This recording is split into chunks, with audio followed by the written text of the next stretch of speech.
बेटा सुन रहे हो ना, मेरी आवाज आ रही है कि नहीं? वैष्णवी, सिमरन, खुशी, सुजाता, गुंजन, प्रथम, मोनाली, ये कौन है, रुपेश। बेटा 10 बच्चे क्लास में प्रेजेंट हैं, जल्दी से कैमरा ऑन रखें अपना।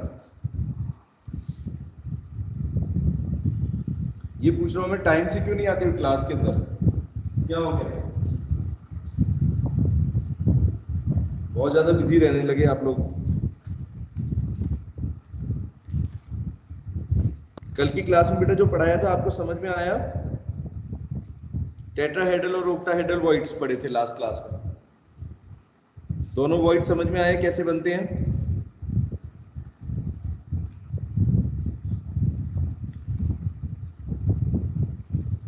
लास्ट टॉपिक आपको कराया था पैकिंग एफिशिएंसी। पैकिंग एफिशिएंसी, इसका क्या मतलब है बच्चों? What do you mean by this word packing efficiency? अगर हम सॉलिड स्टेट की बात करें बेटा, तो सॉलिड्स के अंदर पैकिंग एफिशिएंसी का क्या मतलब है? इतने बच्चे एब्सेंट कैसे हैं? निधि को क्या हो गया? ये क्लास क्यों नहीं कर रही है? साहिल, रिया, कल्याणी का तो मैसेज है। योगेश जोशी को क्या हो गया? इसका तो कोई मैसेज भी नहीं है। क्यों बेटा क्लास क्यों नहीं हो रही है रेगुलर? अटेंडेंस तो बहुत कम है।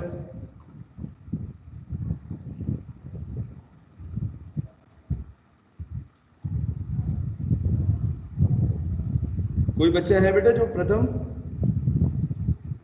योगेश को क्या हुआ है? उसका कोई मैसेज भी नहीं है।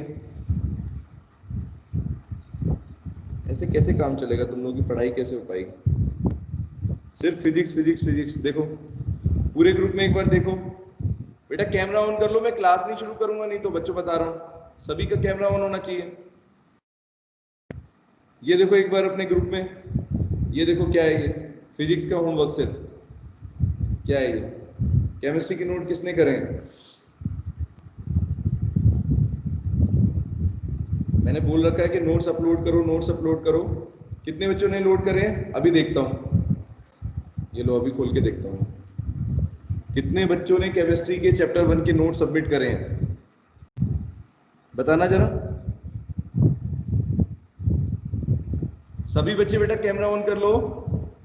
हाँ ठीक है सुजाता, मैंने देख लिया, अभी देख रहा हूँ चेक करके, और बाकियों को भी तो देखूंगा। 25 बच्चे हैं, 22 बच्चों में किस किस ने सबमिट करे हैं? साक्षी, अच्छा ठीक है, अभी खोलता हूँ। अभी के अभी तुम लोगों को, बहुत सारे बच्चे ऐसे देख रहा हूं मैं, इनको बिल्कुल कोई फर्क नहीं पड़ रहा।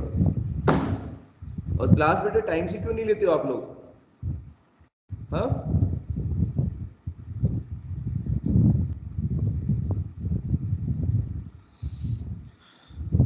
और बच्चों बताओ किसने करे हैं? सिर्फ 3 बच्चों के हाथ उठे हुए हैं। निधि बेटा क्लास से क्यों नहीं, क्लास में टाइम से क्यों नहीं थे?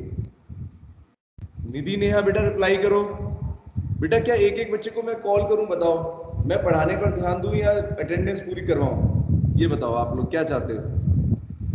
मुझे आज बता दो कि सर आप सिलेबस कराओ या फिर सिर्फ हमें बोलते रहो। 4 बच्चों का होमवर्क सबमिट है गर्ल्स में बस, बाकी बाकी सब तो बस क्लास। प्रथम क्या हुआ, नोट्स तुमने अपलोड नहीं करे? प्रथम, रुपेश, बेटा कैसे काम चलेगा? पढ़ोगे लिखोगे, अगर साथ के साथ नोट्स नहीं बनाओगे, और आप लोग कह रहे थे पहले से हमारे बने हुए हैं, तो अपलोड करने में क्या प्रॉब्लम है? इसमें क्या प्रॉब्लम आ रही है? बाकी बच्चों को क्या हुआ? गर्ल्स में भी सबके नहीं है भाई, बाकी सबके क्यों नहीं है? खुशी, कुनाली, लीना, सिमरन, आपके क्यों नहीं सबमिट है? क्या बेटा सब फिजिक्स का ही काम करोगे, केमिस्ट्री में पास नहीं होना क्या? मुझे बता दो एक बात। ऐसी लग रहा है आप लोगों को ये बात समझ में ही नहीं आ रही है कि कितना पीछे चल रहा है केमिस्ट्री का सिलेबस? बोलो बेटा, कैसे करवाएंगे? जब तुम लोग कोऑपरेट ही नहीं करोगे, होमवर्क नहीं करोगे, नोट सबमिट नहीं करोगे टाइम से। मैंने आप लोगों को बताया था बेटा इस महीने के अंदर मुझे 4 चैप्टर पूरे कराने हैं। 4 चैप्टर, इसका मतलब समझते हो? 7 क्लासेस के अंदर एक चैप्टर पूरा कराना है। ये कब हो पाएगा? क्या विदाउट तुम्हारे कोऑपरेशन के हो जाएगा बेटा? बाकी बच्चे बेटा रिस्पॉन्स करें। ये इन्होंने हैंड रेज किया है, बाकियों का होमवर्क क्यों नहीं सबमिट है? खुशी बाग ने, बेटा खुशी बाग ने रिप्लाई करो। बेटा टाइम मत वेस्ट करो, जल्दी करो। हाँ, क्या हुआ? नोट्स बने हुए हैं? कर दिया। कर दिए? अभी करें? यस। बेटा पहले ही नहीं करने थे आपको? जब 2 दिन से मैं बोल रहा हूँ, 3 दिन मेरे ख्याल से जब से शुरू किया है, जिस दिन चैप्टर उसी दिन आप लोगों ने बताया था कि सर हमने बना रखे नोट्स। मैंने कहा ठीक है बेटा अपलोड कर देना। तो आपको कोई काम कहा जा रहा है तो आप उस काम को क्यों पीछे कर रहे हो इतना? ऐसे नहीं चल सकता, टाइम वेस्ट करने वाली बात है। चलो, और बाकी बच्चों ने कैमरा क्यों नहीं ऑन किया है? मुझे सबका तो नहीं दिख रहा है यहाँ पर।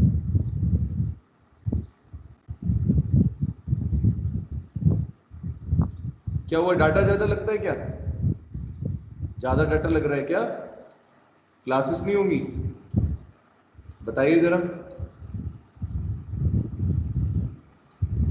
ऐसा किया करो, रोटेशन कर लिया करो, रोटेशन कर लिया करो 10-10-15 मिनट में। थोड़े थोड़े बच्चे अगर स्क्रीन पर रहे तो कोई बात नहीं है, डाटा भी तुम्हारा बच जाएगा। ठीक है, लेकिन रेस्पॉन्स करो, जिससे जो पूछा जाए उसका रिप्लाई चाहिए मुझे। योगेश बेटा क्लास में तुम आ गए? योगेश क्या बात है बेटा? Sir good morning sir. Good morning बेटा। लेकिन ये बताओ कैसे पढ़ाई करोगे तुम लोग बेटा? कितना पीछे चल रहा है सिलेबस? कैसे कराऊं मैं? छुट्टी मान ली आपने बिना बताए, क्यों? सर व्हाट्सएप पे बताया सर। व्हाट्सएप पे? और नोट्स हो गए हैं? हाँ सर थोड़े बचे बस। चलो ठीक है, अब ये बताओ बेटा, बाकी बच्चे बताइए कल तक जो हमने पढ़ा है टेट्राहेड्रल वॉइड, ऑक्टाहेड्रल वॉइड, ये आपको समझ में आ गया? पैकिंग एफिशिएंसी की बेटा डेफिनेशन लास्ट क्लास में बताई थी मैंने। इसका मतलब क्या है बच्चों, ये बताइए। कोई भी बच्चे बता सकता है? सुजाता क्या मतलब है बेटा इसका? पैकिंग एफिशिएंसी का मतलब क्या है? अगर हम सॉलिड्स की बात करते हैं बेटा, कोई भी सॉलिड है तो उसकी पैकिंग एफिशिएंसी का मतलब क्या बताया था आपको? बताइए जरा। इसके अंदर बेटा जो भी पार्टिकल्स फिल है, बोलो बेटा, रिस्पॉन्ड तो करो, किसी को नहीं पता? लास्ट क्लास में थे कि नहीं कल? बताओ बेटा। रिप्लाई नहीं करते एक तो आप लोग। अरे गलत या सही कुछ तो बोलो। Percentage of total space filled by the particles. क्या बोला आपने? टोटल जो बेटा स्पेस है किसी भी एटम के अंदर, कोई भी क्रिस्टल के अंदर बेटा कितनी स्पेस खाली है ना? जैसे मान लो आपने यहाँ पर पार्टिकल फिल कर दिए, ठीक है, इस तरीके से, और बाकी बची हुई बेटा जो जगह है ना, वो खाली रह गई, वॉइड से वहां पर बताया था। वॉइड का मतलब यही होता है कि पार्टिकल के बीच में जो जगह खाली रह जाए, एम्प्टी स्पेस रह जाए, उसको वॉइड्स बोलते हैं। तो बेटा पैकिंग एफिशिएंसी का मतलब क्या है कि किसी भी सॉलिड के अंदर बेटा पार्टिकल्स कितने अच्छे से फिल है, मतलब कितनी स्पेस उसमें बेटा फिल हो चुकी है, इसी को बोलते हैं पैकिंग एफिशिएंसी या packing fraction. It is also known as packing fraction बेटा, पैकिंग फ्रैक्शन। बस तो सिंपल सी बात है, कोई बड़ी चीज नहीं है। That it is the ratio, आप ऐसे भी बोल सकते हो, it is the percentage of total space filled by particles. कितनी स्पेस जो है, ठीक है, क्रिस्टल के अंदर बेटा वो पार्टिकल्स फिल कर रहे हैं। चलो तो अब इसमें देखते हैं, ये मैंने आपको कल बताया था कि सिंपल क्यूबिक होता है बेटा एक, उसके अंदर सबसे कम पैकिंग एफिशिएंसी होती है, ठीक है, और उसके बाद एफसीसी और सीसीपी और एससीपी के अंदर 74% होती है, और बीसीसी के अंदर 68%। तो बेटा इसको कैलकुलेट कैसे करते हैं, क्योंकि कई बार ये आ सकता है, थोड़ा सा इसका डेरिवेशन है, तो एक बार देखते हैं बेटा कैलकुलेट कैसे करेंगे। सबसे पहला टॉपिक यही है, calculation of packing efficiency. Calculation of packing efficiency बेटा, पैकिंग एफिशिएंसी को कैसे कैलकुलेट करेंगे, क्या तरीके बेटा यूज करेंगे? सबसे पहले हमें कौन सा स्ट्रक्चर देखना है बेटा? सबसे पहले कैलकुलेशन ऑफ पैकिंग एफिशिएंसी में फर्स्ट पढ़ोगे आप सिंपल क्यूबिक यूनिट्स है ये वाला सिंपल क्यूबिक यूनिट्स है, ठीक है। तो सिंपल का मतलब बेटा क्या हुआ सुजाता? सिंपल का मतलब क्या हुआ बेटा? कैसा अरेंजमेंट रहेगा इसमें पार्टिकल्स का? इसको थोड़ा क्यूबिक में ड्रॉ करेंगे।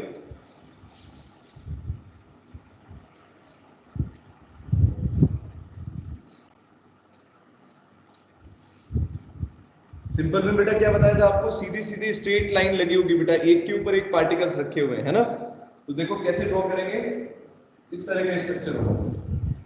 ये देखो ये एटम्स है,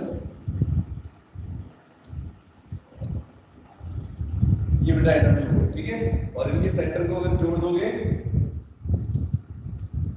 इस तरीके से, ये सिंपल क्यूबिक स्ट्रक्चर है, ठीक है बच्चों। इसको ऐसे भी ड्रॉ कर सकते हैं।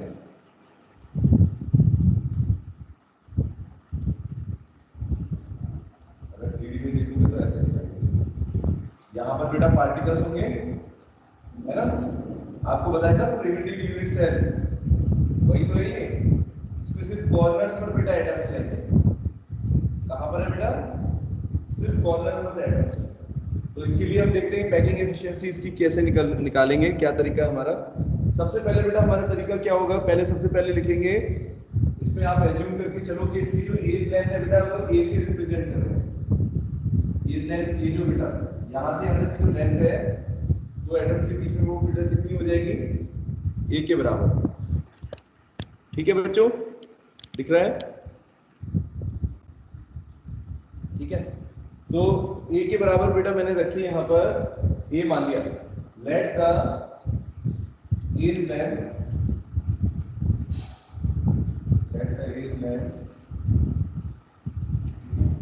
को आप बेटा मान लो of unit cell equal to a, ठीक है बच्चों, एज्यूम कर लिया ए। वैसे भी आपको बताया था मैंने डिस्टेंस बिटवीन टू एटम्स को हम जो है सॉरी एज लेंथ को ए से रिप्रेजेंट करते हैं। अब बेटा यहाँ पर कितने पार्टिकल है बेटा? एक बार ध्यान से देखना आप डायग्राम के अंदर। अगर आप लोग एक चीज ध्यान दो तो हमने सिंपल क्यूबिक के अंदर बेटा रिलेशंस भी निकाले थे ए और डी के बीच में। ये देखो बेसिकली बेटा कैसे पार्टिकल्स होंगे? इस तरीके से होंगे। देखिए बेटा बताइए, ये एटम्स है बेटा, क्योंकि इसमें कोई और एटम तो बेटा लगा हुआ नहीं है कि नहीं? तो एंड्स पर बेटा दो पार्टिकल्स हैं ये। अगर इनको पूरा मैं ड्रॉ करूं तो कैसे दिखेंगे? इस तरीके के, बोलो। तो आर की वैल्यू बेटा कितनी हो जाएगी? आर का मतलब हम मानेंगे यहाँ पर रेडियस ऑफ स्फीयर। अगर यहाँ पर आप बेटा रेडियस को आर से रिप्रेजेंट कर रहे हो, ये जो स्फीयर है आपका, ये एटम का जो रेडियस है ये आर है, तो ए की वैल्यू बेटा क्या हो जाएगी बच्चों? बताओ जरा। इस डायग्राम को देखकर आपको क्या पता चल रहा है कि अगर हम लिखें रेडियस ऑफ स्फीयर तो आर से रिप्रेजेंट करें, radius of sphere equal to R. इसको बेटा अगर आर से रिप्रेजेंट करते हैं तो दोनों के बीच में बेटा क्या रिलेशन आएगा? बताइए जरा। दिख रहा है बेटा?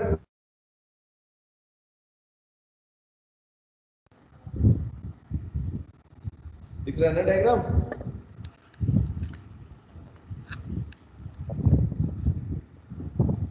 बोलो बेटा कितनी हो जाएगी?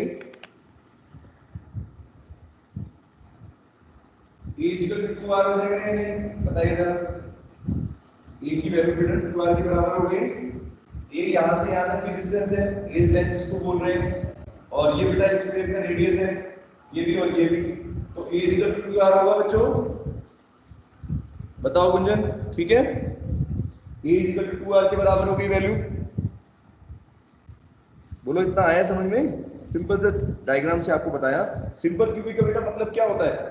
जहां पर एटम सिर्फ कॉर्नर्स पर लगे होते हैं बच्चों, है ना, एक के ऊपर एक, इस तरीके से। ठीक है बच्चों, रिप्लाई करिए। हाँ ठीक है, चलो। Now each sphere at corner shared by 8 unit cell. ये तो मैंने आपको बताया ही था बेटा कि यहाँ पर अगर आप ध्यान से देखो तो इस पूरे यूनिट सेल के अंदर, मतलब इस पूरे यूनिट सेल अगर इसको माने तो एक यूनिट सेल के अंदर बेटा सिंपल क्यूबिक में कितने एटम्स आते हैं? 8 एटम्स का 8वां हिस्सा, यानी सिंपल क्यूबिक के अंदर हमने निकाला था ना number of atoms. Number of atoms कितने आए थे बेटा? कैसे निकालेंगे? देखो यहाँ पर कितने हैं? 1 2 3 4 5 6 7 8, 8 तो ये हो गए, और फिर आपको बताया था 1/8वां हिस्सा इनका आएगा हर एक सेल के अंदर, तो यानी कि इसकी वैल्यू 1 हो जाएगी। नंबर ऑफ एटम बेटा कितने आ रहे हैं? यानी पूरे इस यूनिट सेल के अंदर बेटा एक स्पेयर्स होंगे। तो यहाँ मैं ये लिख सकता हूँ, देखो नंबर ऑफ स्पेयर्स, एटम्स की जगह नंबर ऑफ स्पेयर्स लिखता हूँ, एक ही बात है, number of spheres in particles per unit cell. ठीक है बेटा, एक यूनिट सेल के अंदर कितने स्पेयर्स हो जाएंगे बच्चों? 1 होंगे। दिखाया मैंने 8 × 1/8 = 1, इस तरीके से। ठीक है बच्चों, अब इसके बाद देखो, अगर हम एक स्फीयर का वॉल्यूम देखें, देखना बेटा ध्यान से, अगर एक स्फीयर का वॉल्यूम देखोगे, या एटम स्फेरिकल है, यहाँ पे बच्चों कंफ्यूज मत होना कि स्फीयर क्यों लिखा है। देखो एटम को ही बोल रहे हैं बेटा, जो पार्टिकल्स है ना उन्हीं को बोल रहे हैं स्फीयर्स। ठीक है, एटम्स हो सकते हैं, मॉलिक्यूल्स हो सकते हैं, आयंस हो सकते हैं, एक ही चीज है। उनको स्फीयर इसलिए बोल रहे हैं क्योंकि स्फेरिकल शेप है उनका बेटा। तो स्फीयर का वॉल्यूम का क्या फॉर्मूला पढ़ाया आपने बच्चों? 4/3 πr³, यही होता है एक स्फीयर का बेटा वॉल्यूम, यही होता है। Volume of sphere is equal to 4/3 πr³।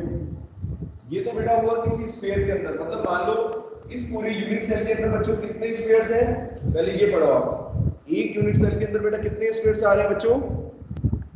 एक स्फीयर आ रहा है, और एक स्फीयर का बेटा वॉल्यूम कितना हो गया? 4/3 πr³। बोलो यहां तक ठीक है बच्चों? ठीक है ना? Number of spheres per unit cell 1 हो गया, और उस स्फीयर का वॉल्यूम बेटा ये हो गया। अब आप देखना ध्यान से, अगर हमें पैकिंग एफिशिएंसी निकालनी है बच्चों तो क्या करना चाहिए? सुनो, ये बेटा एक यूनिट सेल है, ठीक है? इस यूनिट सेल के अंदर बेटा एक तो हम क्या करेंगे, इस क्यूब का वॉल्यूम ले लेंगे। ठीक है बेटा, इस क्यूब का वॉल्यूम लिखेंगे, और उसमें से बेटा क्या माइनस करके देखेंगे, उसमें किसकी रेशो लेंगे? जो इसके अंदर एटम्स हैं उसकी रेशो। तो एटम का वॉल्यूम हो गया बेटा 4/3 πr³। अब एक बार आप एज लेंथ के वॉल्यूम की बात करो, मतलब इस पूरे यूनिट सेल के वॉल्यूम की बात करो बेटा, कितना होगा? अगर मैं लिखूं यहाँ पर वॉल्यूम ऑफ यूनिट सेल, इस पूरे यूनिट सेल का वॉल्यूम बच्चों कितना हो जाएगा? ये कैसा शेप दिख रहा है आपको? क्यूब है, तो क्यूब का वॉल्यूम क्या होता है बेटा? ए क्यूब। बताओ, अगर इसकी बेटा एज लेंथ a है, यहां से यहां तक बेटा डिस्टेंस a है, तो पूरा वॉल्यूम कितना हो गया? a क्यूब हो गया या नहीं? बताइए जरा, बोलो बच्चों, a क्यूब होगा? Yes sir. ठीक है, और a क्यूब को बेटा कैसे लिख सकते हैं? a की वैल्यू 2l के बराबर है, तो क्या लिख सकते हो? रेडियस के टर्म में बेटा कितना हो जाएगा? देखिए जरा, 8r³। ये बताओ, ठीक है? इस तरीके से मैंने लिख दिया कि स्फीयर का बेटा वॉल्यूम, जो इसके अंदर जो स्फीयर है उसका वॉल्यूम इतना है, और क्यूब यूनिट सेल का, जो पूरे यूनिट सेल का वॉल्यूम बेटा इतना है। अब अगर आपको बेटा पैकिंग एफिशिएंसी निकालनी है या पैकिंग फ्रैक्शन निकालना है साक्षी, तो क्या करना पड़ेगा? जितना बेटा एटम्स जितनी जगह ले रहे हैं या स्पेयर्स जितनी जगह ले रहे हैं, है ना, उसको डिवाइड कर दो बेटा टोटल एज, टोटल इस क्यूब के वॉल्यूम से अगर डिवाइड कर दोगे तो पैकिंग एफिशिएंसी की वैल्यू निकलेगी। देखो क्या फॉर्मूला होगा बेटा पैकिंग एफिशिएंसी का? सिंपल क्यूबिक का ऊपर लिखा हूं मैं। देखो बच्चों, स्फीयर का लिखेंगे पहले तो, क्योंकि स्फीयर बेटा अंदर है ना। नीचे क्या लिखेंगे? टोटल। तो देखो स्फीयर का हमने लिखा, क्योंकि इसके अंदर बेटा एक ही स्फीयर है ना बच्चों, यूनिट सेल के अंदर एक ही स्फीयर आ रहा है ना। ये देखो नंबर ऑफ एटम्स है, नंबर ऑफ स्फीयर्स 4/3 πr³, और अपॉन में बेटा क्या हो जाएगा? Total volume. टोटल वॉल्यूम कितना है यूनिट सेल का? 8r³ इंटू बेटा 100, समझ में आ रहा है बच्चों? इसको कैलकुलेट कर सकते हैं बस। इसको जब आप कैलकुलेट करोगे, पाई की वैल्यू पुट करोगे बेटा, तो क्या बच जाएगा यहाँ पर? 4 से 8 कट जाएगा, तो ये आ रहा है pi upon 6 into 100। Pi upon 6 into 100 को बेटा सॉल्व करेंगे तो वैल्यू इसकी देखो कितनी आएगी बच्चों, 52.37, लगभग 52.4 लिख सकते हो, 52.4%। इसका मतलब बेटा क्या है, इसकी पैकिंग एफिशिएंसी 52.4 आई है। इसका क्या मतलब है बच्चों? एक सिंपल क्यूबिक सेल के अंदर बेटा, सिंपल क्यूबिक यूनिट सेल के अंदर बेटा कितने स्पेस फ्री फिल्ड है? लगभग 52% है ना। 52.4% बेटा एटम्स है और बाकी जगह क्या है बेटा? एम्प्टी है। ठीक है साक्षी, इसका मतलब समझ में आ रहा है? पैकिंग एफिशिएंसी हमने 52.4 जो निकाली है, इसका मतलब क्या है बताओ बच्चों, समझ में आया? बहुत ही आसान कैलकुलेशन है वैसे तो।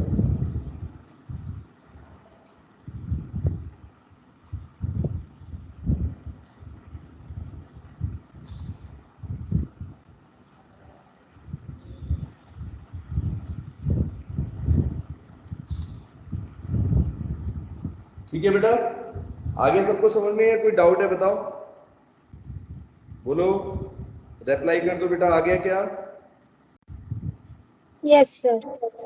चलो, जिस तरीके से बेटा हमने सिंपल का निकाला है ना, इसी तरीके से बेटा अब हम निकालेंगे और बाकी टाइप का भी हेक्सागोनल क्लोज पैकिंग में देखेंगे। तो देखो थोड़ा सा उसमें डिफरेंस है, देखते हैं कैसे कैसे निकालेंगे। Calculation of packing efficiency in LCC SCP, चलो करते हैं जरा, इसमें कैसे निकालेंगे बेटा। इसके लिए दो तीन चीजें आपको ध्यान रखनी है। एक तो देखो, आपको मैंने बताया था कि किसी भी तरह के यूनिट सेल के अंदर कितने एटम्स बेटा आते हैं, है ना। एक यूनिट सेल के अंदर कितने हैं? जैसे अगर सिंपल क्यूबिक है तो बच्चों कितने हैं उसमें? एक है। अगर बॉडी सेंटर्ड रहता है तो बच्चों कितने बताए थे? बताए थे ना। अगर बॉडी सेंटर्ड होता है तो कितने होते हैं?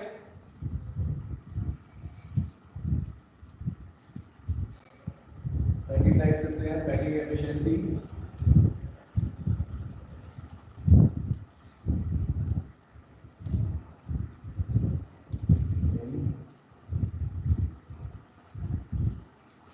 पैकिंग एफिशिएंसी इन क्यूबिक क्लोज पैकिंग। बेटा तीन टाइप की पैकिंग बताई थी ना बच्चों आपको। एक तो आपकी थी सिंपल क्यूबिक, एक एफसीसी, ठीक है, एफसीपी सॉरी, एससीपी, ठीक है, FCP SCP hexagonal close packing थी बेटा, और एक थी क्यूबिक क्लोज पैकिंग, ठीक है। तो क्यूबिक क्लोज पैकिंग में बेटा देखते हैं इसके अंदर हम कैसे निकालेंगे। सीसीपी बोलते हैं इसको, सीसीपी, ठीक है बच्चों। तो मैं क्या कह रहा था, यहाँ पर बेटा दो चीजों का आपको ध्यान रखना है। एक तो नंबर ऑफ एटम्स बेटा कितने होते हैं किसी यूनिट सेल के अंदर। अगर सिंपल क्यूबिक रहता है, ठीक है, अगर आपने पढ़ा है सिंपल प्रिमिटिव पढ़ा बिल्कुल सिंपल वाला, तो उसके अंदर एक यूनिट सेल रहेगा बच्चों। अगर बॉडी सेंटर्ड रहेगा तो उसमें दो रहेंगे, और अगर बेटा एफसीसी रहेगा तो कितने रहेंगे? फेस सेंटर्ड वाले में, फेस क्यूब सेंटर्ड क्यूबिक कितने थे बेटा उसमें? 1 + 3 6 4 आए थे, ठीक है, नंबर ऑफ एटम। तो ये इसका यूज होने वाला है। तो क्यूबिक क्लोज पैकिंग को देखते हैं हम। इसके अंदर बेटा कैसे स्ट्रक्चर करेंगे हम? इसको एफसीसी भी बोल सकते हैं, क्यूबिक क्लोज पैकिंग या एफसीसी, दोनों का एक ही डेरिवेशन है, face centred cubic.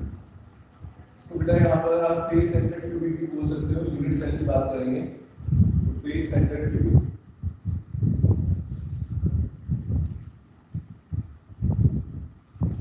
Face centred cubic की बेटा मैंने बता दिया आपको, नंबर ऑफ एटम ध्यान रखना, इसका यूज करने वाले हैं हम। ये मैं इसको ड्रॉ करके दिखाता हूँ इस तरह का बेटा इसका स्ट्रक्चर होता है। देखो बच्चों, 8 एटम्स तो बेटा कॉर्नर पर रहते हैं। मान लो ये यूनिट सेल है बेटा, यूनिट सेल के 8 एटम्स तो बेटा कहां पर होंगे योगेश?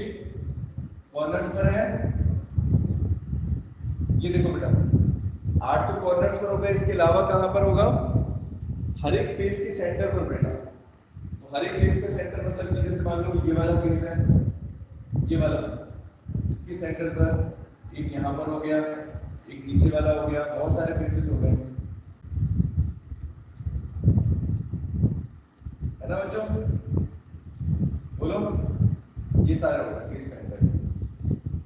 फेस सेंटर है बेटा ये। इसको अगर हम 2D में थोड़ा ड्रॉ करके दिखाता हूँ आपको तो कैसे दिखेंगे बेटा? अगर आप यहाँ पर बेटा पार्टिकल देखोगे तो कैसे दिखेंगे आपको? डायगोनल के अराउंड बेटा देखना, ये मैंने ये वाला डायगोनल लिया है, मान लो AB डायगोनल ले रहे हो, इसके अंदर बेटा आपको पार्टिकल्स कैसे दिखाई देंगे? इसको AC लिखेंगे, AC ठीक है? तो देखो 2D में कैसे हम ड्रॉ कर रहे हैं इसको, ये हो गया आपका इस तरीके से, ठीक है? और यहाँ पर एक एटम यहाँ पर होगा,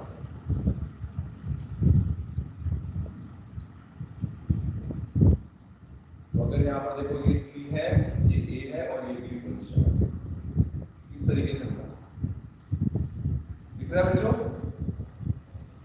इस तरीके से अगर मैं इसको इसका एक फेस को आगे बेटा देखूं तो इस तरीके से 2D व्यू में ड्रॉ कर सकता हूं। स्फीयर्स दिख रहे हैं बच्चों आपको? साक्षी देखो बेटा कितने स्फीयर्स हैं? ये देखो ये और ये चीज है AC डायगोनल जिसको लिखा हुआ है, और AB ये वाली और BC है, ठीक है बच्चों? अब ये क्यों किया है मैंने? क्योंकि हमें बेटा ये देखना है कि A और R के बीच में रिलेशन क्या था। ये मैंने आपको पहले भी करा दिया बेटा, रिलेशन की बात करें तो A और R के बीच में याद करो, अगर ऐसे के बीच में बेटा क्या फॉर्मूला आने वाला था यहाँ पर, आपको इसको मैंने ट्राई करके दिखाया था बच्चों, अगर याद करोगे तो ये था A = 2√2R, ये वैल्यू आई थी, है ना? परसों कराया था ना डेरिवेशन, A = 2√2R, याद है बच्चों? कैसे किया था वो भी हम दोबारा भी देख सकते हैं, उसमें कोई वो नहीं है। यहाँ पर बेटा देखो, अब अगर A और R के बीच में रिलेशन देखो तो बेटा A का मतलब क्या है? A इज लेंथ, मैंने आपको बताया, let A is the, A का मतलब क्या है बेटा? A इज लेंथ है, A इज लेंथ ऑफ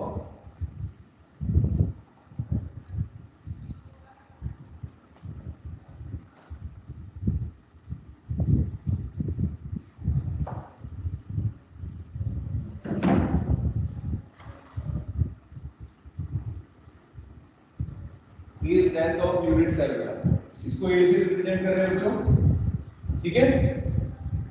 बोलो बच्चों, अब A की वैल्यू को बेटा हमें R के टर्म में लिखना है। देखो A की वैल्यू को R के टर्म में कैसे लिखेंगे बच्चों? ये चीज A है और ये वाली लेंथ बेटा A है ना? तो अगर आप ट्रायंगल ABC में देखोगे, ये जो बेटा आपको ट्रायंगल दिख रहा है ABC, तो बच्चों एक चीज मुझे बताओ, ये भी A, तो इसकी वैल्यू कितनी हो जाएगी बेटा? अगर AC को देखोगे तो क्या निकलेगा? A + A का स्क्वायर, बोलो बच्चे, AC की वैल्यू बेटा कितनी हो गई थी? √2A, है ना? और अगर R के टर्म में निकाले तो बेटा कितनी हो जाएगी? देखना जरा, रेडियस के टर्म में देखो जरा, R और ये हो गया 2R और ये वाला बेटा R, 4R की वैल्यू किसके बराबर आ रही है? AC के बराबर। तो एक बार इसको जरा बराबर करेंगे तो क्या दिखेगा बेटा आपको? A की वैल्यू कितनी आ रही है? देखो जरा, √2 को उधर ले जाओगे तो कितना हो जाएगा? 4/√2R, इसको अगर बेटा सॉल्व करोगे तो कितना आ जाएगा? 2/√2R।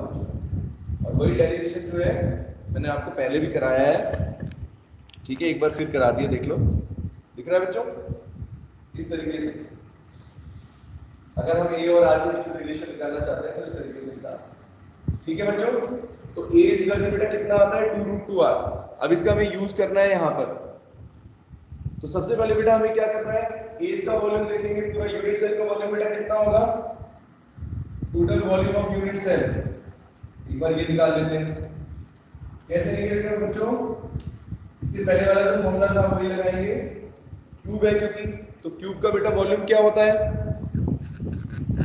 A क्यूब होगा बच्चों। A क्यूब को कैसे लिखोगे? √2 के R के टर्म में, ये देखो इसका क्यूब कर दोगे बच्चों, बताइए जरा कितनी वैल्यू आएगी? अगर आप इसको अंडर रूट इसको क्यूब करोगे बेटा तो ये आएगा 16 अंडर रूट 2 आर क्यूब। ठीक है बच्चों, ये तो आ गया पूरी यूनिट सेल का वॉल्यूम। अब बेटा स्फीयर का देखते हैं, इसके अंदर कितने स्फीयर्स होंगे बच्चों? फेस सेंटर्ड के अंदर कितने स्फीयर्स होते हैं? Number of spheres per unit cell बच्चों, number of spheres per unit cell, number of spheres बेटा पर यूनिट सेल एफसीसी के अंदर कितने थे बच्चों? अभी बताया मैंने आपको, बताइए जरा।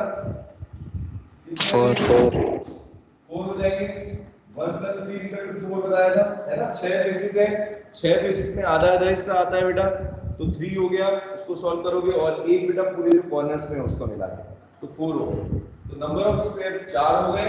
एक स्फीयर का वॉल्यूम बच्चों कितना होगा? फॉर्मूला क्या बताया स्फीयर का? वॉल्यूम, बस वो लिख दो, volume of sphere is equal to, ठीक है, एक स्फीयर का बेटा कितना होगा? 4/3 पाई आर क्यूब। और टोटल कितने स्फीयर है?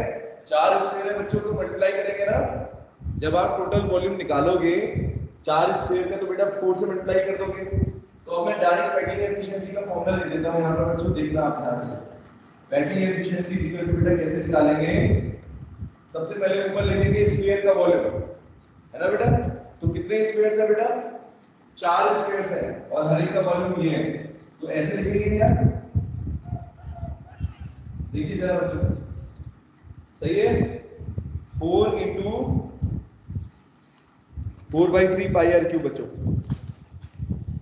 बोलो बच्चों, ठीक है ना?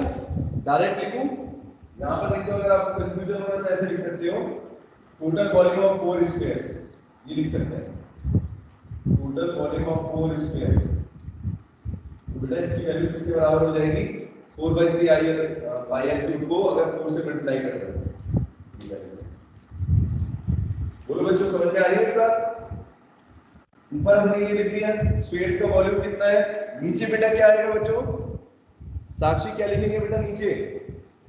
पैकिंग एफिशिएंसी का मतलब क्या है? यूनिट सेल का वॉल्यूम कितना है टोटल, तो यूनिट सेल का कितना वॉल्यूम है पहले कैलकुलेट कर लिया हमने आर के टर्म में, 16/16 अंडर रूट 2 आर क्यूब बच्चों इंटू में 100। बोलो समझ में आ रहा है? बोलो मुश्किल है कि आसान है? बस इसको सॉल्व कर लेंगे। इसको अगर सॉल्व करोगे तो जो कट रहा है बेटा उसको काट दो, 4 से और 4 से 16 कट गया, है ना बच्चों? 3 नीचे आ जाएगा बेटा, पाई की वैल्यू रख देंगे, आर क्यूब से आर क्यूब कट जाएगा, ये कट गया, क्या बचेगा बेटा?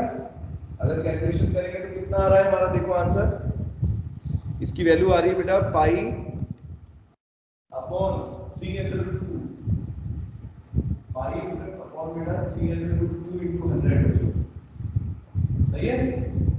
और इसको जब आप बेटा वैल्यू पुट करोगे इसमें पाई की वैल्यू सबको पता है 3.14 पुट करोगे तो बेटा कितना आंसर आ जाएगा? लगभग 74% है अप्रोक्सीमेट। ठीक है बच्चों, दिख रहा है कि नहीं? लो ठीक है बेटा, एक बार देखिए सभी बच्चे डेरिवेशन ध्यान से, कुछ पूछना है तो पूछो।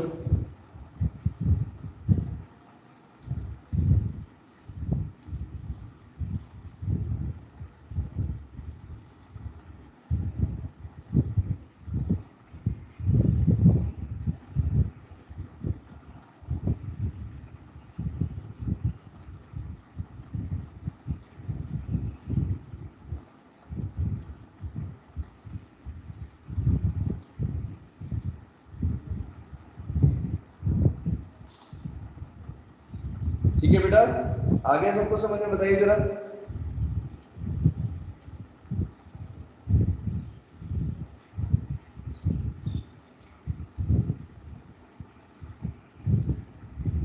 ठीक है बच्चों, बताओ ना, डेरिवेशन बेटा पूरा समझ में आ गया? कैसे आई है इसकी वैल्यू, कैसे हमने कैलकुलेट करा है?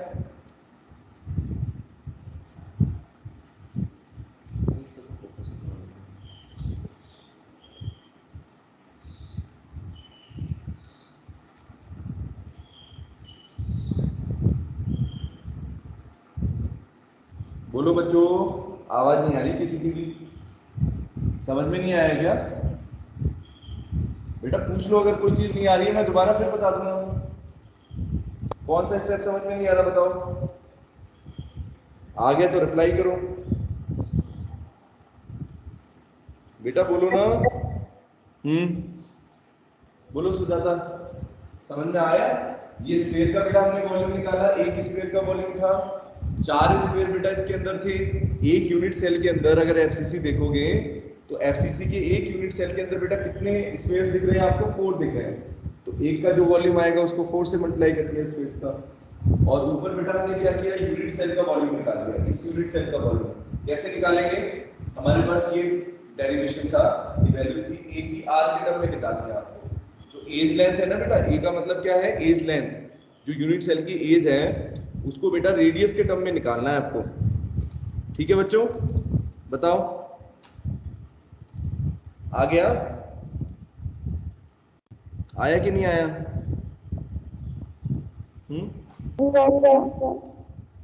आ गया? ये वैसे ही बोल रहे, चलो अच्छी बात है, आ गया तो बहुत अच्छी बात है। चलो तो आगे करते हैं। इसके बाद बेटा मैंने आपको ये एफसीसी का करा दिया, या इसको सीसीपी भी बोलते हैं, क्यूबिक पैकिंग बोलेंगे, या एफसीसी फेस एंडेड क्यूबिक भी बोल सकते हैं, और पैकिंग की बात करेंगे तो सीसीपी है। ठीक है बच्चों, कंफ्यूज मत होना। 3 तरह की पैकिंग होती है। एक सिंपल क्लोज पैकिंग जो हम कर चुके हैं, जिसका डेरिवेशन 52.4 जो हमारी वैल्यू आई थी, है ना। उसके बाद बेटा ये फेस एंडेड क्यूबिक है, ये क्यूबिक क्लोज पैकिंग है, और इसके बाद एससीपी है और बीसीसी है। तो उनका भी डेरिवेशन जरा देखना है आपको। तो अगला बेटा जो है वो एससीपी है, तो एससीपी के अंदर निकालेंगे किस तरीके से बेटा हमारा वॉल्यूम आएगा। चलो इसकी भी रेशो निकालते हैं पैकिंग एफिशिएंसी की।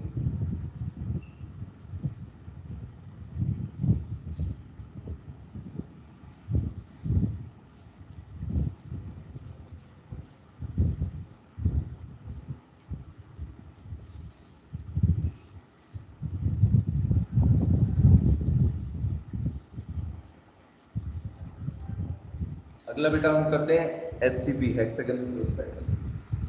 हेक्सागोनल क्लोज पैकिंग, ठीक है बच्चों, हेक्सागोनल क्लोज पैकिंग की बात है। एससीपी इसको बोलते हैं। एससीपी के अंदर बेटा देखो कैसा स्ट्रक्चर होता है बच्चों, एक बार ये देखना। मैं आपको कल भी मैंने बताया था, जैसे इस तरह का स्ट्रक्चर बेटा एक लेयर के ऊपर एक लेयर होता है। तो अगर मैं उसको बिल्कुल सिंपल डायग्राम से बनाऊं बेटा, हेक्सागन जैसा दिखाई देगा, है ना बेटा। ये देखो इस तरीके से, और इसके बेटा हर एक कॉर्नर पर क्या होंगे बच्चों बताइए? ये सब क्या है? ये मैंने जो डॉट्स लगाई है क्या है? बताओ बच्चों क्या चीज है ये? अरे बोलो।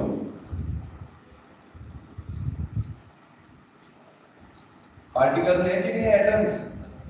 ये डॉट क्या रिप्रेजेंट करते हैं बेटा? डॉट्स किस चीज के लिए बेटा ये? अरे बेटा आवाज क्यों नहीं आती तुम लोगों की? सुन रहे कि नहीं सुन रहे मेरी बात? मैंने ड्रॉ करके दिखाया आपको हेक्सागोनल क्लोज पैकिंग। तो देखो कल मैं बोल रहा था, कल भी बता रहा था आपको किस तरीके से बेटा अगर हम क्लोज पैकिंग करते हैं तो उसमें बेटा एक तो स्क्वायर क्लोज पैकिंग होती है ना। और स्क्वायर क्लोज पैकिंग से सिंपल क्यूबिक बनता है बच्चों, बोलो ठीक है। और दूसरा बेटा एक हेक्सागोनल क्लोज पैकिंग थी, जहां पर एक एटम जो है वो 6 स्फीयर्स के साथ कांटेक्ट में रहेगा, 6 एटम्स के साथ। तो ऐसे करके मैंने बेटा ये स्ट्रक्चर ड्रॉ किया है, इस तरह का ड्रॉ किया है मैंने, ये देखिए। अब बेटा यहाँ पर आपको एक चीज देखनी है, यहाँ पर बेटा ए और आर के बीच में रिलेशन हमें निकालना है। अब ए और आर के बीच में रिलेशन निकालना है। ए का मतलब है एज लेंथ, ठीक है, और आर का मतलब बेटा रेडियस ऑफ स्फीयर। तो देखो इसके अंदर भी अगर ध्यान दो बच्चों, तो आपको कैसा स्ट्रक्चर नजर आएगा बच्चों, देखना देखो जरा। यहाँ पर बेटा अगर ए की वैल्यू की बात करें, ए किसके बराबर हो जाएगा बेटा? ए की वैल्यू कितनी हो रही है? बताओ let the A is the edge length, जैसे हमने बाकी में लिया था वैसे ही उसमें भी लिया था, वैसे ही इसमें भी ले रहे हैं। ए इक्वल टू एज लेंथ लिखेंगे, ठीक है बच्चों, यूनिट सेल की एज लेंथ ए होगी। और ए को अगर रेडियस ऑफ स्फीयर के टर्म में लिखोगे तो बेटा कितना रेडियस आ रहा है जरा देख के बताइए, डायग्राम दिख रहा है ना। तो इसमें आर की वैल्यू के टर्म में बेटा ए की वैल्यू कितनी होगी बताओ जरा, सिंपल सी चीज है बिल्कुल एकदम, बस देख के बताना है आपको।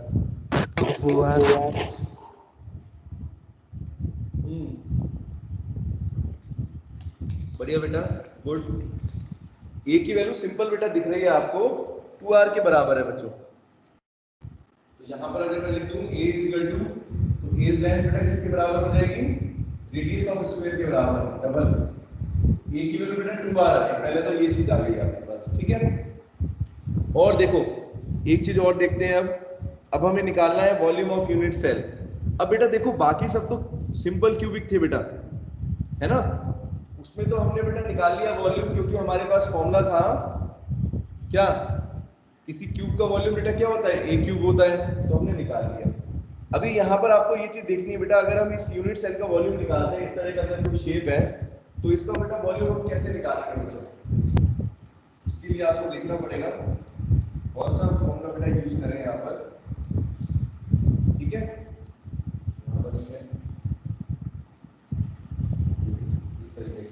तो इसका वॉल्यूम बेटा निकालने के लिए आपको क्या यूज करना पड़ेगा बच्चों, इसको बोलते हैं, देखो अगर आपने सिलेंडर पढ़ा हो थोड़ा सा,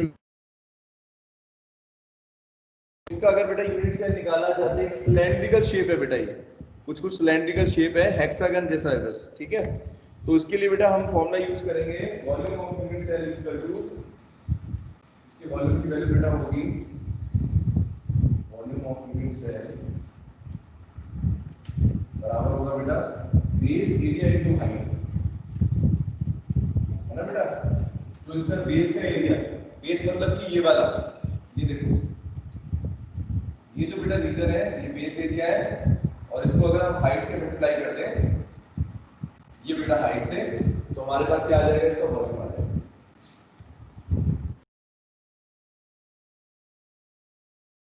एनसीईआरटी में आपको ये वाला डेरिवेशन नहीं मिलेगा। एनसीईआरटी में बेटा आपके पास कौन कौन से हैं मैं बताता हूँ, सिंपल क्यूबिक का आता है जनरली, और एक जो इससे पहले कराया है क्यूबिक क्लोज पैकिंग, और एक बीसीसी, 3 का है बेटा। लेकिन ये डेरिवेशन मैंने इसलिए करा दिया है, वैसे अगर आ सकता है तो इसलिए बेटा चारों का हो जाए तो अच्छा है। इसमें भी 74% वैल्यू निकलेगी, उसमें भी बेटा 74% निकला था, इसके अंदर भी 74% ही कैलकुलेट करके आएगा, लेकिन थोड़ा सा कैलकुलेट करने का तरीका थोड़ा अलग है। तो बेटा एक बार जरा देखते हैं इसको, ये मैंने लिख दिया base area of regular hexagon into height. अब बेटा इस बेस एरिया की वैल्यू कैसे निकालेंगे, इस जो मैंने ऐसे कराया है थोड़ा सा शेडिंग, तो बेटा इसका एरिया कैसे निकालेंगे बच्चों, ये देखो, अगर आपसे देखोगे ध्यान से, ज्योमेट्री का यूज करोगे, तो बेस एरिया बेटा किसके बराबर है, देखना है यहाँ पर बच्चों, आपको कितने ट्रायंगल्स नजर आ रहे हैं बच्चों, ध्यान से देखो, और सारे इक्विलेटरल ट्रायंगल होंगे बेटा, कितने ट्रायंगल है ये, 6 ट्रायंगल है ना। अगर मैं यहाँ पर इसको भी डिवाइड कर दूं, ये देखो इक्विलेटरल ट्रायंगल है बेटा, 6 के 6 इक्विलेटरल ट्रायंगल है, 6 के 6 एक ही वैल्यू होगी, वैसे लिख सकते हैं 6 into area of each equilateral triangle, है ना बच्चों। हर एक इक्विलेटरल ट्रायंगल का जो एरिया उसको अगर 6 से मल्टीप्लाई कर लें तो पूरा नीचे का बेस एरिया आ जाएगा, सही है कि नहीं। इक्विलेटरल बेटा इसलिए होंगे क्योंकि देखो इनकी साइड्स बराबर होंगी बेटा, ये डायमेंशन तीनों बराबर है। ये थोड़ा सा ड्रॉ करने में फर्क है, जितनी ये वैल्यू बेटा उतनी ये है, ठीक है। इक्विलेटरल ट्रायंगल का बेटा एरिया क्या होता है बच्चों, जरा याद करके बताओ मुझे, क्या निकालना था मैथ्स में, ये फॉर्मूला है √3/4 a स्क्वायर, और 6 बेटा अगर ट्रायंगल है तो 6 का एरिया हो जाएगा 6 इंटू √3/4 a स्क्वायर। बोलो बच्चों, ठीक है, बताइए जरा। और यहाँ पर अगर बेटा a की वैल्यू अगर 2r पुट कर दोगे ऊपर से, एक बार पुट करना, √3/4 ए इक्वल टू 2r का क्यूब। तो बेटा 2r का क्यूब कितना हो जाएगा बच्चों? इसको सॉल्व करेंगे तो वैल्यू करोगे तो 2 का क्यूब 8 आ जाएगा और r क्यूब इसको अगर लिखेंगे तो ये बेटा वैल्यू आएगी आपकी 6 अंडर रूट 3, ये वैल्यू आएगी। 8 से ये कट जाएगा, 4 से ये वैल्यू कट जाएगी। ठीक है, तो कितना आएगा? 6 अंडर रूट।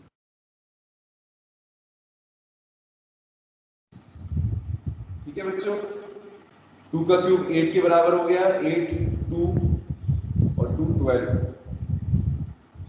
ठीक है, 2r का क्यूब बेटा अगर खोलेंगे तो कितनी वैल्यू आ रही है? 6 अंडर रूट 3 r स्क्वायर। अच्छा सॉरी, ये a क्यूब कर दिया मैंने, ये स्क्वायर स्क्वायर। ठीक है, तो ये कितना आएगा? 6 अंडर रूट 3 r स्क्वायर। बोलो बच्चों, समझ में आया इतना? बेस एरिया बेटा हमने कैसे निकाला है, ये चीज समझ में आई। अब बेटा हाइट के लिए यहाँ पर आपको देखो ज्योमेट्री का यूज करके कुछ डायरेक्ट चीज दे रखी है। यहाँ पर हाइट को r के टर्म्स में, हाइट की वैल्यू बेटा r के टर्म्स में दे रखी है। इसको ज्यादा वो करने की जरूरत नहीं, मतलब कहाँ से आया अपने को ज्यादा इस पे ज्योमेट्री का यूज करके निकाला गया है। ठीक है, अगर हम r के टर्म में निकालें तो ये है बेटा वैल्यू इसकी 4r अंडर रूट 2/3, ये वैल्यू। ठीक है, अब ये कहाँ से आया वो बहुत लंबा कैलकुलेशन है, उसके लिए बेटा इतना ज्यादा आपको परेशान होने की जरूरत नहीं है। बस आपके पास हाइट आ गया और बेस एरिया आ गया, तो अब बेटा क्या निकाल सकते हो? पूरे यूनिट सेल का वॉल्यूम बच्चों निकाल सकते हो, है ना? Total volume of unit cell बेटा आ जाएगा।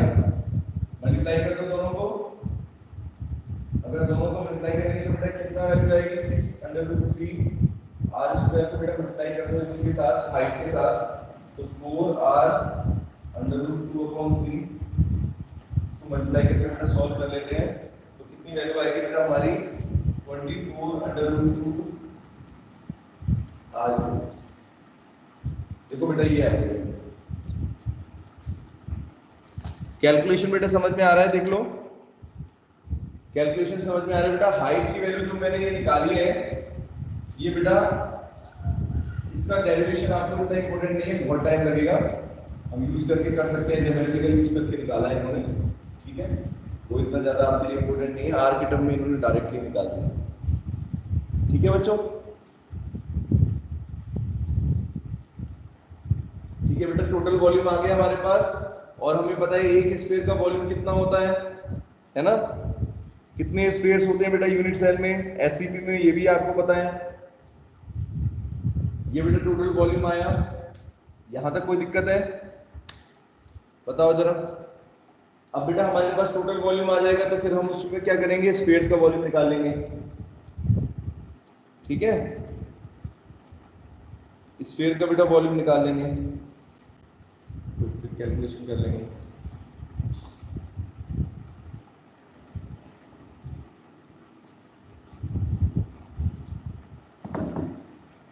चलो थोड़ा सा बेटा इसमें स्पेस कम पड़ रही है, डायग्राम को हटा दो, थोड़ा सा ये चीज निकाल दो। अब बेटा हमें क्या निकालना है? देखो नंबर ऑफ स्फीयर देखो कितने हैं एससीपी के अंदर बेटा, कितने स्फीयर्स होंगे बच्चों? Spheres, number of spheres per unit cell कितने हो जाएंगे बच्चों? बताओ जरा। एससीपी का मतलब वही था, हेक्सागन क्लोज पैकिंग में भी बेटा कितना होता है, मैंने बताया था आपको। इसके यूनिट सेल भी कितने होंगे?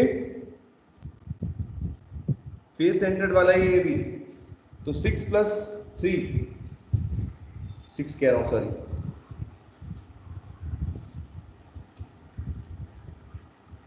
Number of atoms in SCP में बेटा कितने हो जाएंगे? देखो यहाँ पर 12 एटम्स होंगे बेटा।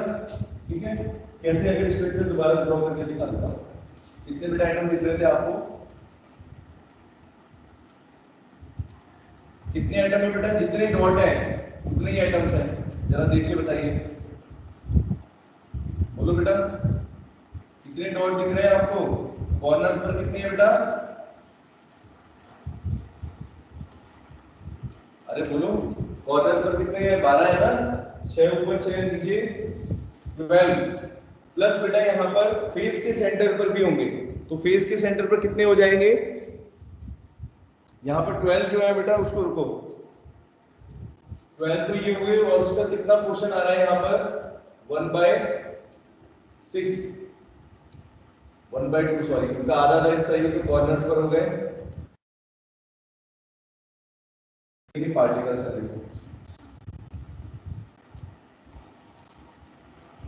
दिख रहे बेटा आपको? मैंने ड्रॉ किया तो दिखाया। इस तरीके से 6 कॉर्नर्स पर तो ये एटम्स हो गए। इसके अलावा बेटा हर एक फेस के सेंटर पर तो कितने फेसेस हैं यहाँ पर? बेटा कितने नंबर ऑफ फेसेस हैं? और फेसेस का कितना कितना होगा इनका एरिया?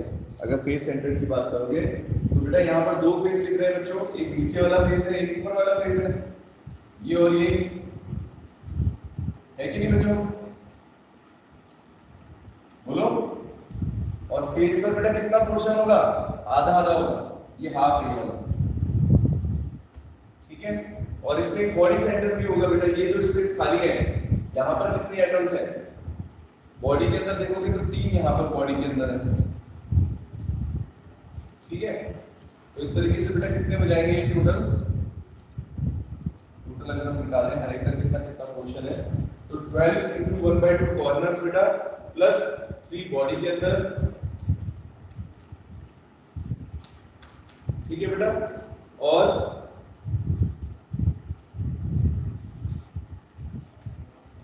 ठीक है, और सॉरी ये जो कॉर्नर है बेटा इसका हिस्सा 1/6 है, ठीक है। 1/6 प्लस 3 बॉडी के अंदर प्लस 2 into 1/2 बेटा फेस, अगर फेसेस की बात करें तो 2 into 1/2, ठीक है बच्चों। तो number of space per unit cell बेटा कितने हो जाएंगे अगर इसको सॉल्व करोगे तो? 2 + 3 + 1 कितने में बच्चों? कितने स्पेस हो गए बच्चों? सुजाता समझ में आ रहा है बेटा? ये देखो यहाँ पे मैंने ड्रॉ करके बेटा 3D में दिखाने की कोशिश करी है। ये देखो अगर आप इसको देखेंगे ध्यान से तो कितने स्पेस बेटा दिख रहे हैं? ऊपर की तरफ 6 है, नीचे की तरफ 6 है, ठीक है। और बीच में अगर आप देखोगे तो बेटा 3 आपको बॉडी के अंदर दिखाई देंगे, और उनका कितना हिस्सा है? ये पूरे पूरे हैं बॉडी वाले। फेस सेंटर के अंदर बेटा कितने होंगे? नीचे वाला फेस और ऊपर वाला फेस, लेकिन आधा आधा होगा, तो यानी 2 into 1/2। तो बेटा टोटल कितने स्पेस हो जाएंगे? 2 + 3 + 1 6 हो गए। बच्चों समझ में आ रहा है? थोड़ा सा आपको मुश्किल लगेगा, इसलिए मैं आपको एक काम करूंगा, आपको आई थिंक मैंने कल भी आपको बेटा इमेजेस भेजे थे, है ना? तो उसमें आप बेटा एससीपी का स्ट्रक्चर देख के ये देख सकते हो कितने स्पेस आपको दिख रहे हैं, 3D में दिखाई दे रहे हैं। ऐसे तो आपको कम पता चलता है 2D के अंदर बेटा, ठीक है। आप पैकिंग की एफिशिएंसी बेटा निकाल लेते हैं, कितने स्पेस है बेटा? 6 है, और 6 का वॉल्यूम बेटा कितना हो जाएगा? 6 into 4/3 पाई r क्यूब, बोलो बच्चों। और टोटल वॉल्यूम यूनिट सेल का कितना लिखा हुआ है हमने? r के टर्म में 24 √2 r क्यूब बच्चों into 100, बोलो बेटा इतना समझ में आया? 6 और 4 24 से कट जाएंगे, क्या वैल्यू आ रही है? देखो वही आ गया, π/√3 √2 into 100 बेटा ये वैल्यू आ रही है। और इसको जब आप सॉल्व करोगे सारी वैल्यू पुट करके, पाई की वैल्यू इसमें पुट करोगे, √2 की वैल्यू पुट करोगे 1.414, ठीक है। इसको जब आप सॉल्व करोगे बेटा तो इसका आंसर 74% ही आएगा। बोलो बच्चों आया समझ में? अरे बोलो यस और नो। हमने टोटल वॉल्यूम बेटा निकाली यूनिट सेल का, और फिर हमने क्या किया? Number of space per unit cell निकाल के और उनका भी टोटल वॉल्यूम बेटा निकालिए। स्पेस का वॉल्यूम ऊपर लिख दिया, नीचे किसका वॉल्यूम है? ये यूनिट सेल का वॉल्यूम नीचे निकाला था, उसकी रेशियो को निकाल लिया, यूनिट से मल्टीप्लाई कर दिया। गुंजन आया बेटा समझ में? जरा देखिए, जो चीज नहीं आ रही तो पूछ लो, जल्दी सामने लिखिए आपके बोर्ड में।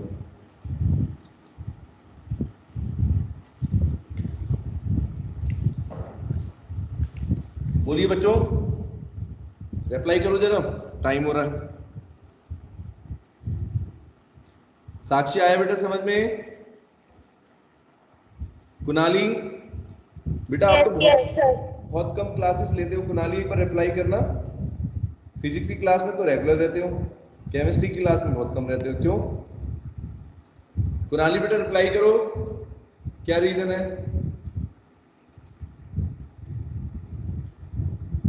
कुणाली बेटा रिप्लाई करो ना, माइक ऑन करो। क्या पूछ रहा हूं मैं? केमिस्ट्री की क्लास अच्छी नहीं लगती? बोलो बच्चों। कुणाली बेटा रिप्लाई करो ना। बोलने में क्या होता है तुम लोगों को? रिप्लाई करने में क्या दिक्कत हो रही है? रिप्लाई करने में भी दिक्कत है? बेटा क्या बोल रहा हूं मैं?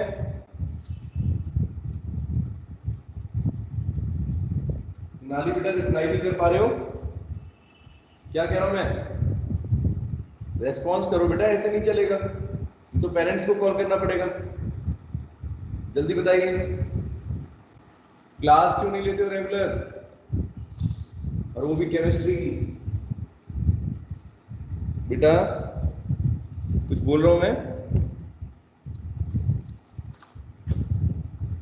हाँ चलो बेटा ठीक है। बाकी बच्चों ठीक है, जल्दी से बेटा होमवर्क आप सबमिट करो। आज जो है 1-2 दिन में, कल की क्लास से पहले सभी का नोट्स जो है चैप्टर 1, चैप्टर 2, चैप्टर 3, 3 चैप्टर मैंने पढ़ा दिया आपको, तीसरा मतलब 1 रह गया अपना। लेकिन इसके नोट्स तीनों के मुझे बेटा टीम भावेश, खुशी, कुणाली सब कर देना बेटा सबमिट। जिसके भी रह गए हैं वो सबमिट कर देंगे बच्चों, ठीक है?